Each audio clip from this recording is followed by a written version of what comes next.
नमस्कार, स्वागत है आप दर्शकों का। आप देख रहे हैं न्यूज़ 18 का डिजिटल प्लेटफॉर्म। मैं हूं आपके साथ रजनी चौबे। बिहार की राजनीति में मुख्यमंत्री पद को लेकर चल रही अटकलों पर अब विराम लग रहा है।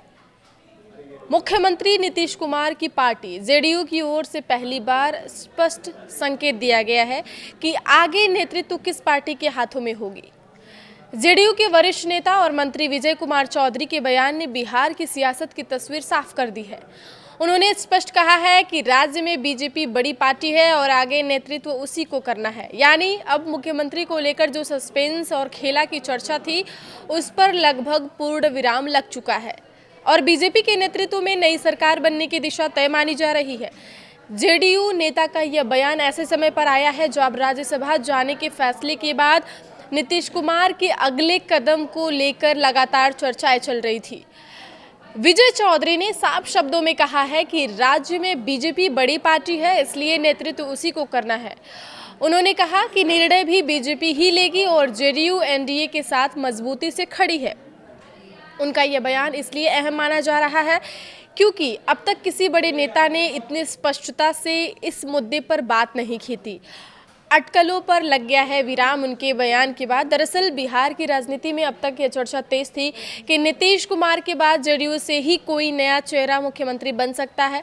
पार्टी के कुछ नेताओं द्वारा नीतीश के बेटे निशांत कुमार का नाम भी उछाला जा रहा था, लेकिन नीतीश कुमार के बेहद करीबी नेता विजय कुमार चौधरी के बयान के बाद इन सभी अटकलों पर लगभग विराम लग चुका है। इससे ये भी साफ संकेत मिलता है कि सत्ता का संतुलन अब बीजेपी के पक्ष में झुक चुका है। विजय चौधरी ने यह भी कहा है कि नीतीश कुमार के इस्तीफे के बाद कैबिनेट स्वयं भंग हो जाएगी और नई सरकार का गठन किया जाएगा। उन्होंने बताया कि शुभ मुहूर्त देखकर सरकार बनने की प्रक्रिया पूरी होगी। दरअसल फिलहाल खरमास का समय चल रहा है, ऐसे में 14 अप्रैल के बाद किसी उपयुक्त दिन नई सरकार के गठन की संभावना जताई जा रही थी, जिसको लेकर के अटकलें भी दूर कर दी गई हैं और 15 अप्रैल को पटना के गांधी मैदान में बिहार के नए मुख्यमंत्री का चुनाव होगा और उस दिन नए सीएम उस मैदान में बिहार के नए सीएम के रूप में शपथ लेंगे। विजय चौधरी ने यह भी पुष्टि की है कि मुख्यमंत्री नीतीश कुमार आज यानी 9 अप्रैल को दिल्ली जाएंगे और 10 अप्रैल को राज्यसभा सदस्य के रूप में शपथ लेंगे। उन्होंने यह भी कहा है कि यह संवैधानिक प्रक्रिया है। हालांकि उन्होंने यह भी माना है कि नीतीश कुमार का दिल्ली जाना बिहार के कई लोगों को अच्छा नहीं लगा, लेकिन यह उनका व्यक्तिगत निर्णय था। तो आज इस्तीफा देने के बाद कल राज्यसभा में नीतीश कुमार राज्यसभा का जो पद है उस पर वो शपथ ले लेंगे और 15 अप्रैल को बिहार के नए सीएम का ऐलान हो जाएगा। बिहार का नया सीएम बन जाएगा। बिहार को नई सरकार, नई कमान, नया व्यक्तित्व का इंसान मिलेगा।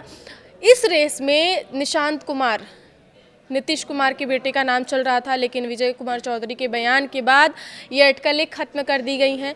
ये साफ तौर पे देखा जा रहा है कि अब बीजेपी का ही कोई नेता बनेगा बिहार का सीएम और इस रेस में सबसे आगे चल रहे हैं सम्राट चौधरी। फिलहाल वो डिप्टी सीएम हैं बिहार के और उन्हें ही माना जा रहा है, ऐसी अटकलें लगाई जा रही है कि उन्हें ही बिहार की कमान दी जाएगी। वो बनेंगे बीजेपी के वो नेता हैं, इसलिए उन्हें बीजेपी की तरफ से ये चुनाव किया जाएगा कि बिहार के जो नए सीएम हैं वो सम्राट चौधरी ही बनेंगे। आप कमेंट बॉक्स में कमेंट करके ज़रूर बताइएगा कि क्या सम्राट चौधरी ही बनेंगे बिहार के अगले सीएम। आगे की खबरों के लिए आप देखते रहिए न्यूज़ 18 का डिजिटल प्लेटफॉर्म। धन्यवाद।